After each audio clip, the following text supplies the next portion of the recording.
think about this.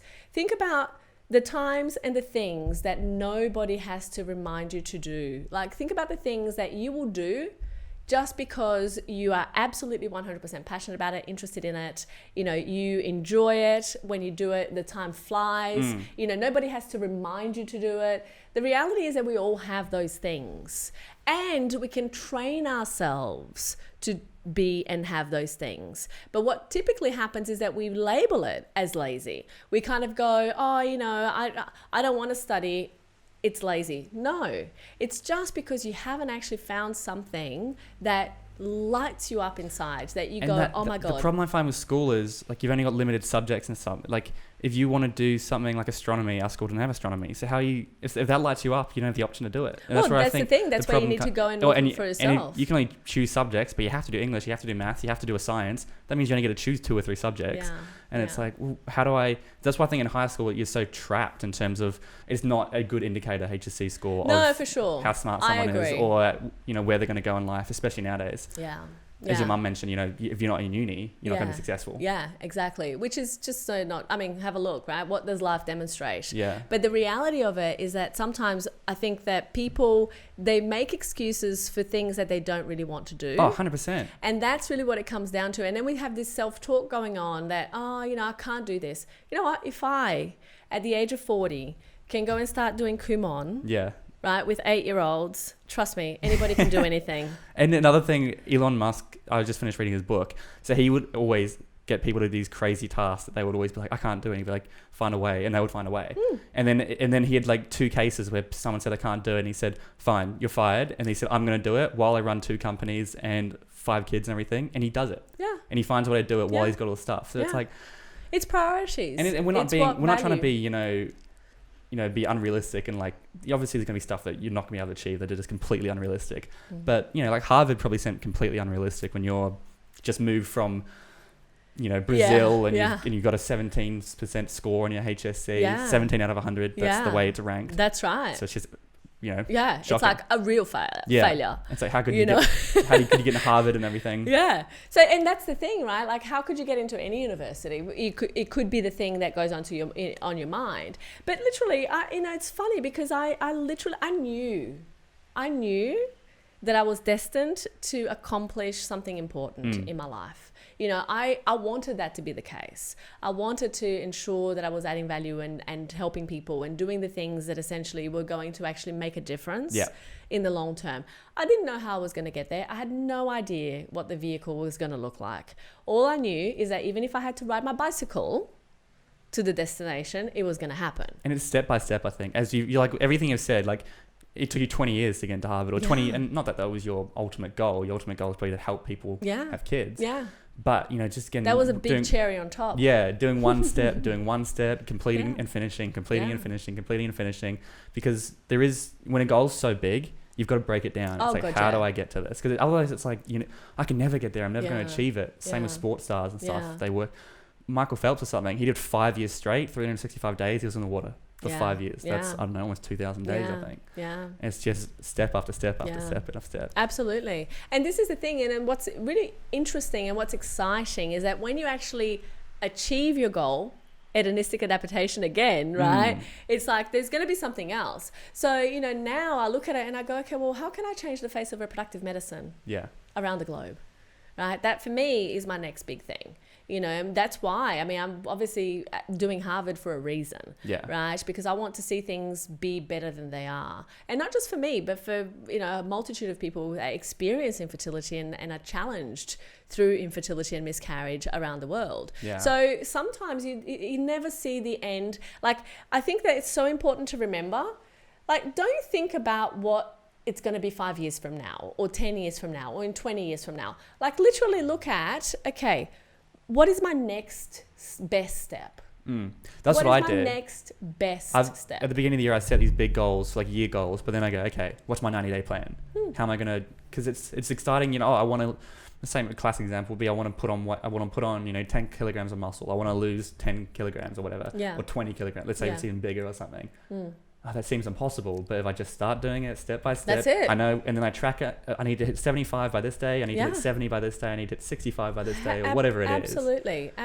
Look, it makes it, in training, it's actually funny that you've mentioned training in gym, because that's like one of my biggest passions, and it has been for the last 3 years.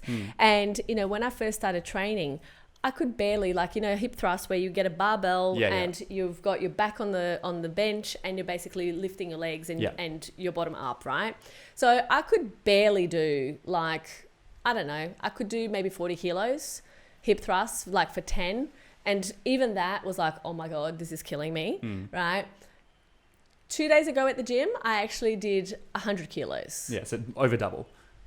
Over double. And not only that, 100 kilos, I weigh 67 kilos, right?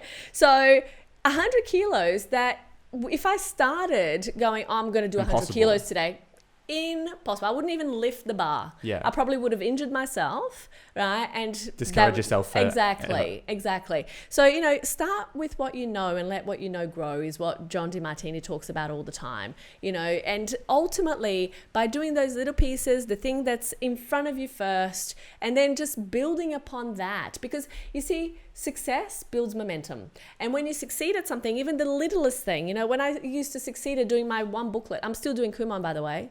I don't need to anymore. Yeah. But you know what I did? I went, I am going to finish this thing. I'm going to finish this program. It's a 5-year program. Oh, wow. Yeah. So I said, because if there is one thing I have trained myself in my life to do, is to finish what I start. Right? I could stop. I don't need to do it anymore. Basically, I've passed my exam. I'm in. But I'm like, you know what? This is a challenge for me. And it was a really difficult challenge. It's something that I hadn't yet handled. I hadn't yet... I didn't yet feel like, you know what, I've got this. And I want to have a feeling of I've got this. Yeah. I want to know that when it's all said and done, I've handled it, right? That's the only reason I'm finishing Kumon. I don't have to, but I will. Because ultimately, one is a great example for my kids who are 7 and 4. We all sit together, we do our Kumon, we go to Kumon class together. Yeah, it's great bonding and spending time with your not kids. only that, they see that, hey, they never have asked me, why do I have to do Kumon? Yeah, because you're doing it. It's been fantastic. They don't ask. They just know that in our family, that's what everybody does. And Daddy doesn't have to do it because he's an accountant, so he's okay. Daddy's special. But yeah, exactly. But everybody else, we do Kumon, right? And so from their perspective, they're learning by example. And, it's from my perspective, I'm actually handling something that for me once was difficult. And that ultimately is what it's all about. Yeah. It's the more that you do, the better you get. Every single time that you accomplish something that you didn't think you could do, it gives you a little bit of extra confidence to do a little bit more. And you spoke about momentum, and it's like, I think someone said this, and I 100% agree. People think when you're starting something and you start, the graph kind of goes like this. You just get better and better and better. But really, it's like nothing. God. You're working so hard. Go around in circles. But you're working hard, and once you finally start getting momentum, it just skyrockets. Yeah. And so most people don't even make it to that momentum because they try and nothing happens. Yeah. You've just got to keep going and reinforcing on what you said about, just one thing at a time. Because right now, young people are overwhelmed with everything that's going on. I want to do this. Where do I want to be here? Yeah. It's just focus on the one thing. Right now might be, I need to just get my degree done. It could be even smaller. I just need to finish this year. I need to finish this assignment. Yeah, I need to finish this assignment. Just focus on that. Don't get too overwhelmed with the big picture. Yeah. Gosh, this last year, we were talking about being at Harvard, right? It was 16.5-hour days, 6 days a week. On the 7th day was 8-hour days. And so basically it was and we were bombarded with stuff to get done, right? And so what used to happen was that I used to get to class at about 7 a.m. I used to be there until 3:30, my last class. Then after 3:30, you have to go to the library and do all of your assignments, and you get out of there by about 10 o'clock. So you go eat something, and then you get home and you have a shower and you do some more work before you actually finish the next day. Get up at 5 or 6 o'clock in the morning the next day and repeat. So how do you actually handle that? And how do you handle the fact that, there are so many other people and they are just as good as you, and if not better? As it turned out, I scored pretty much a 3.9 out of 4.0 GPA. So that's really decent. Yeah. Absolutely amazingly decent. But the thing is, how do you do it? Well, you basically go, okay, this question in this assignment, I'm going to finish that now. Yeah. And you then know, the some of next my one, biostats questions, my biostatistics exams or assignments had like, you know, question 1, A, B, C, D, E, F, G, H. Had like 10 parts, you know? And so you go, okay, well, how do you, like, I'm just going to do 1A. Let's do 1A, then we do 1B, then we do 1C. And that's how you do it. You know, not trying to do it all at the same time, getting overwhelmed, crying about it. Gosh, how many times I used to cry about it and think that the world is so unfair. The reality is what I've learned is that nobody gives, nobody cares if you think the world is unfair. People only care about what you deliver. Just go out there, get better, do better, deliver more, and you will have everything in life you want.